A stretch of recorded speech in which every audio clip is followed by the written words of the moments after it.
Julian Vance surveyed his penthouse apartment. Glass walls framed a sterile, breathtaking view of the city, a kingdom of lights he had conquered but could no longer feel. Each piece of minimalist furniture, each polished chrome surface, was a testament to a success that felt as hollow as the echo of his footsteps on the Italian marble. He was a king in an empty castle, haunted by the ghost of a betrayal that had taught him a single, brutal lesson. Trust was a currency for fools. Loneliness was the price of his empire. The rain started then, a sudden downpour that blurred the city into a watercolor of melancholy. He was supposed to be at a gala, accepting another award for his firm's ruthless efficiency. Instead, he found himself pulling on a coat and walking out into the storm, drawn by an impulse he didn't understand. He ended up in a small, covered market he hadn't visited in years. Amidst the scent of wet canvas and fresh produce, a small cry cut through the din. A little girl, no older than 6, had slipped on the slick cobblestones, her bag of apples scattering across the ground. Her father rushed to her side, his movements gentle and sure. "It's okay, Lilybug. We can get more apples." The man looked up, his warm, tired eyes meeting Julian's. Julian had been about to walk past, to remain an observer. But something in the man's quiet dignity, the way he shielded his daughter from the rain, broke through the armor. Julian bent down, his expensive leather shoes soaking through, and began gathering the bruised fruit. "You don't have to do that," the man said, his voice a low, calm baritone that seemed at odds with the frantic energy of the market. He knelt beside Julian, his calloused hands carefully inspecting each apple before placing it back in the bag. "It's no trouble," Julian replied, the words feeling foreign in his mouth. He couldn't remember the last time he'd performed such a simple, uncalculated act of kindness. "I'm Julian." The man offered a small, genuine smile that reached his eyes.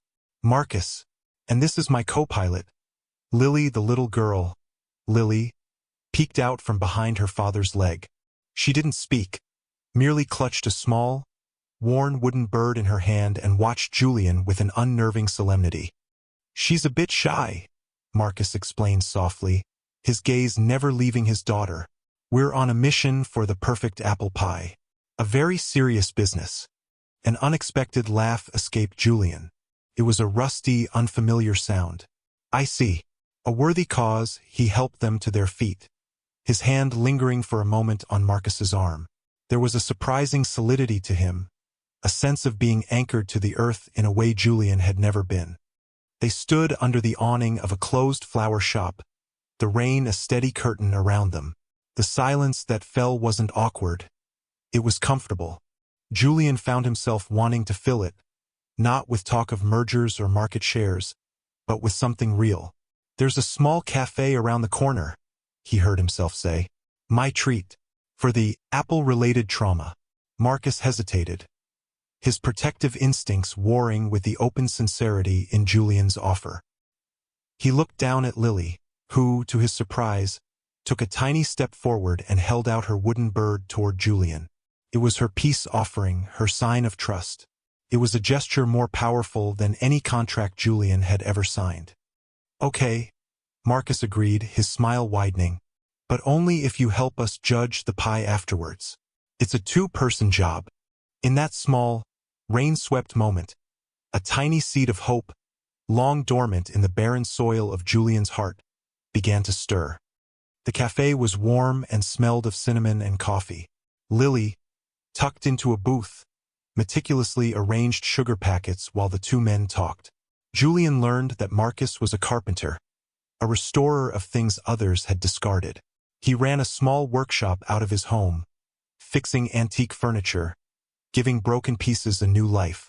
It was a humble living, but he spoke of it with a quiet pride that Julian found both baffling and admirable. "You mentioned she was your co-pilot," Julian prompted gently, nodding toward Lily. Marcus's expression softened, a veil of memory passing over his features. He stirred his coffee, watching the swirl of cream. "Not exactly. I used to fly. Commercial cargo planes, mostly. Long-haul routes." Julian was taken aback. The calloused hands, the simple clothes, he wouldn't have guessed. You gave it up. I had to. Marcus looked at Lily, his love for her a tangible presence in the small booth. Her mom. She passed away when Lily was 2. After that, Lily started having severe anxiety attacks. She wouldn't speak for days at a time. The doctors said she needed stability, a constant presence. You can't provide that when you're spending 2 weeks a month over the Atlantic, he shrugged. A gesture of profound sacrifice made to seem like the most natural choice in the world. So I grounded myself, took the inheritance my grandfather left me, his old workshop, and learned to work with my hands instead of a joystick. It's not the sky, but it keeps us together. That's all that matters. He said it so simply, without a hint of regret or self-pity. He had traded a career of soaring heights for the quiet, grounded work of mending what was broken. Julian felt a sharp pang of something he couldn't name. Was it shame? Envy? He had everything Marcus didn't. Wealth, power, freedom. Yet Marcus possessed a richness of purpose that made Julian's entire empire feel like a pile of dust. That afternoon became the first of many. A tentative routine began to form, woven into the fabric of their disparate lives. Julian would find excuses to leave his sterile office tower, drawn to the chaotic, sawdust-scented warmth of Marcus's workshop. The building was old and crammed with forgotten treasures. A 3-legged chair, a grandfather clock with silent hands, a music box that played a forgotten tune. It was a sanctuary of second chances, a place where the discarded were deemed worthy of repair. Julian, who hadn't held a tool since a high school shop class, found himself sanding a piece of reclaimed oak, the repetitive motion a strange sort of meditation. He learned the language of wood from Marcus, the stubbornness of mahogany, the forgiveness of pine. He watched, fascinated, as Marcus's hands moved with an innate understanding, coaxing beauty from damage. It was a kind of magic. Every piece has a story, Marcus explained one afternoon, running his hand over the scarred surface of an old writing desk. A history. You don't erase the scratches. You honor them. They're what makes it unique. Julian looked down at his own hands, soft and unblemished, and thought of the invisible scars that riddled his soul. Lily was their silent, observant chaperone. She would sit in a corner of the workshop, carving her own small menagerie of wooden animals. She still rarely spoke, but her silence was no longer one of fear around Julian. It was a comfortable, knowing quiet. One day, she walked over and placed a newly carved, slightly lopsided wooden horse in his palm. He felt the weight of the gift, a profound acceptance that tightened his chest. He started bringing them things, not extravagant gifts but simple ones. Bags of gourmet coffee beans for Marcus, a set of fine-tipped carving tools for Lily. In return, they gave him something he couldn't buy, a sense of belonging. They would eat dinner in Marcus's small, cluttered kitchen, the air filled with the scent of roasted chicken and Lily's rare, bell-like laughter. In these moments, sitting at a table Marcus himself had restored, Julian felt the icy walls around his heart begin to thaw. He was learning to honor the scratches. He even helped Marcus in his small, neglected backyard, pulling weeds and turning over the soil for a vegetable garden. A symbolic act of cultivation that felt more meaningful than any billion-dollar deal he had ever closed. The neglected garden, like his own heart, was slowly being brought back to life.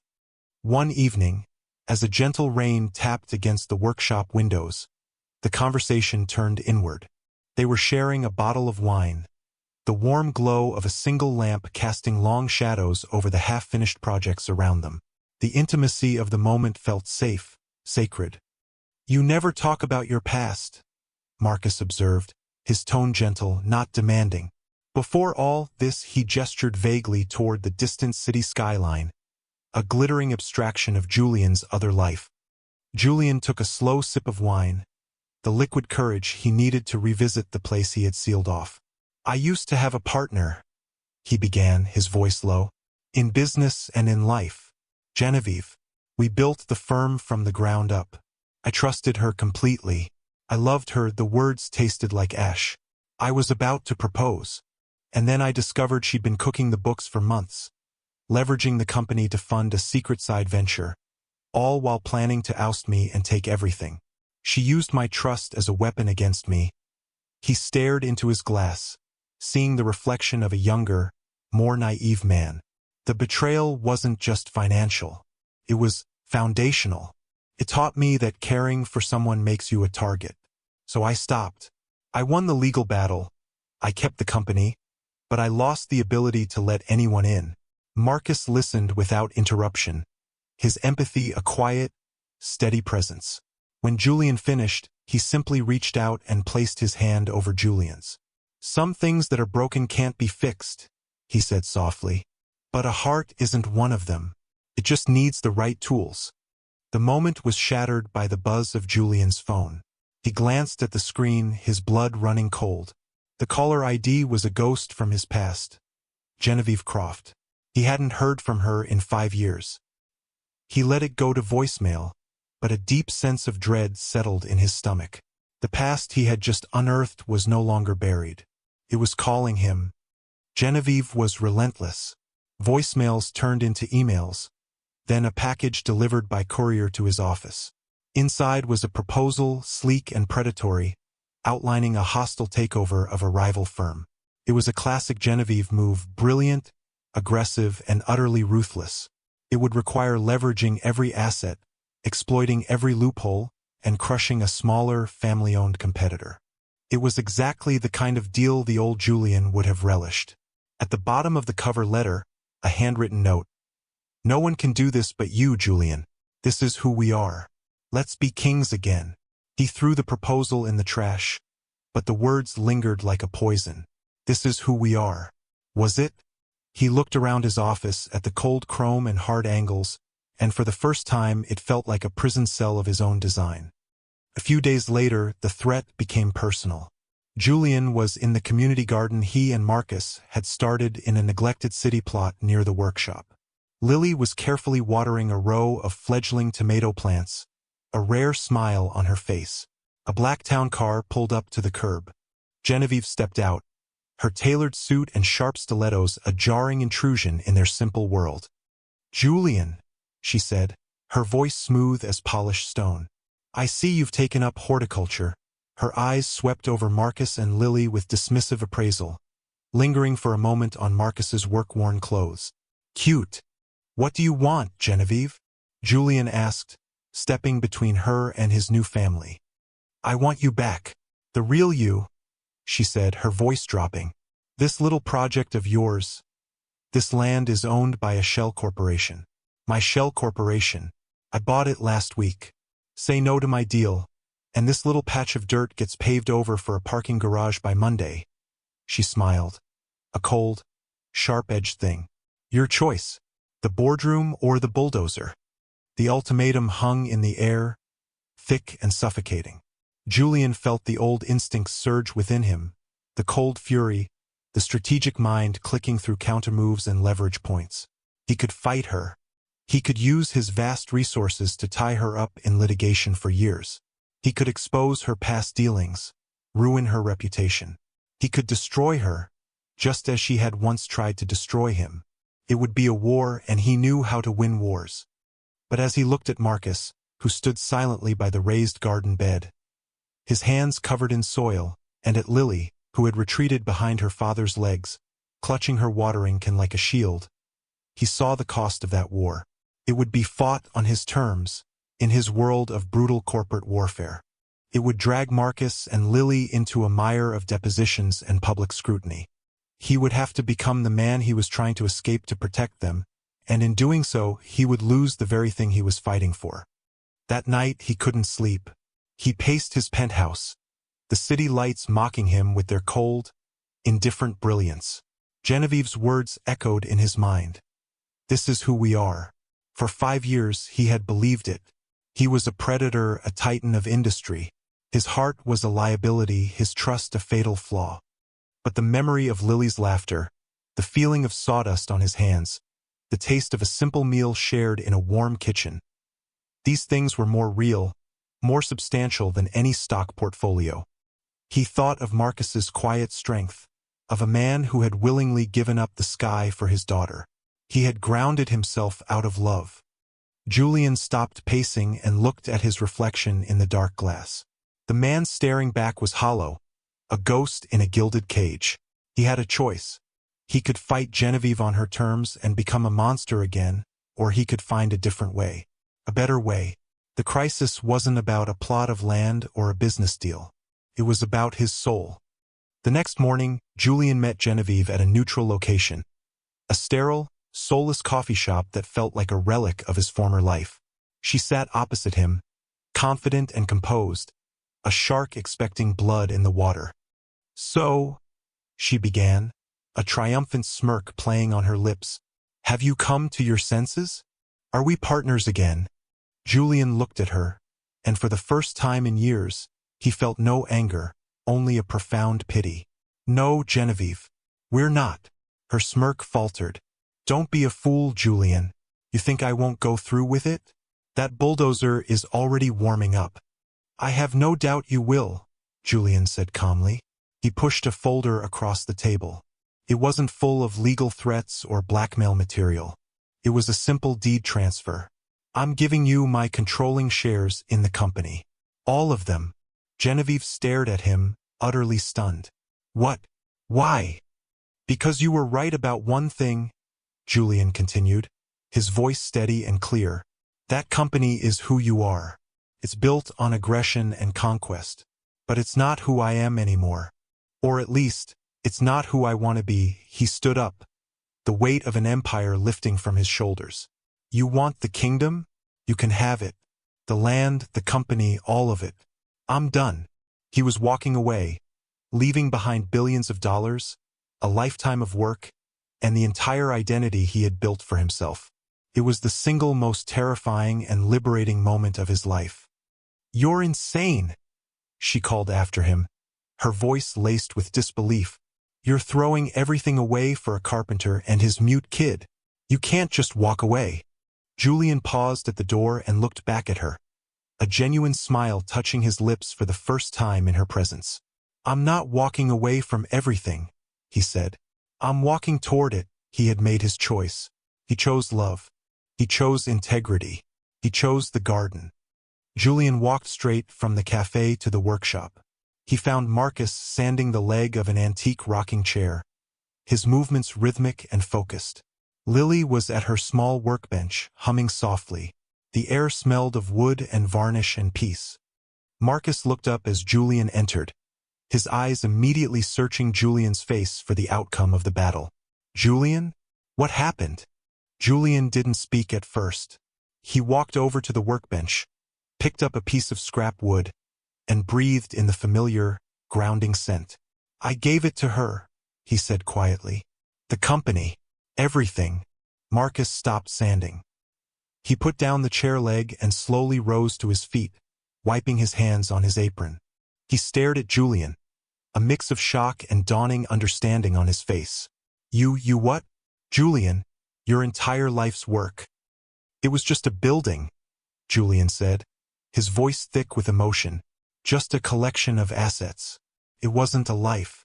This," he gestured around the warm, cluttered workshop, his eyes finally meeting Marcus's. "This feels more like a life than anything I ever owned." He had expected Marcus to be angry, or perhaps disappointed that he had surrendered. Instead, Marcus closed the distance between them and pulled him into a firm, strong hug. Julian stiffened for a moment, and used to the contact, before melting into the embrace, finally letting the last of his armor fall away. "You didn't surrender," Marcus whispered, his voice rough. "You won." From her corner, a small, clear voice broke the silence. "You saved the tomatoes."